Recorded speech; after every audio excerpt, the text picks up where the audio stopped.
Четворица повредени ученици и една опожарена училница е билансот од земјотресот, а по него и пожар, што избувна утрово во основното училиште Раде Кратовче, како дел од тактичко показната вежба спроведена во ова училиште. Со две возила на територијалната противпожарна единица на Кочани кои пристигнаа во училиштето, кочанските пожарникари уште еднаш ја покажаа подготвеноста при справување со вакви елементарни непогоди. Освен гаснење на пожарот, ги извадија на носила и сите повредени ученици.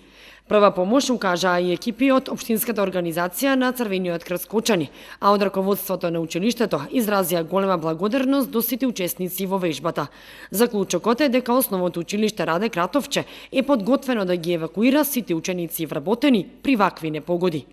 По најавата дека имаме земјотрес, сите ученици за многу брзо време го напуштија училиштето, привидејќи ние си имаме свој план за евакуација. Целата евакуација траеше помалку од 2 минути. Мислам дека тоа беше многу добро. Понатаму, по доаѓањето на противпожарната служба, тие дојдоа и почнаа со нивната работа.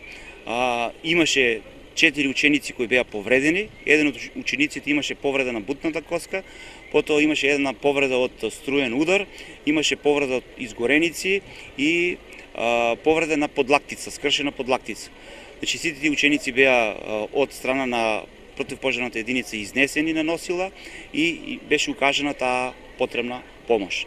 Можам слободно да кажам дека акцијата беше исклучително добро завршена, сите учесници беа организирани и си ја завршија својата работа и во оваа прилика можам да изразам голема благодарност на територијалната противпожарна единица од нашиот град, која многу успешно ја заврши оваа акција. Благодарам на сите учесници, наставници, ученици, мислам дека сите си ја завршија работата најдобро. Од територијалната противпожарна единица на Кочани рекоа дека со сите училишта организираат вакви симулациски вежби, преку кои се утврдува колку училиштето е подготвено да реагира во случај на пожар или друга елементарна непогода. Вежбите се спроведуваат согласно планот за евакуација при несреќи и планот за работа на основните училишта.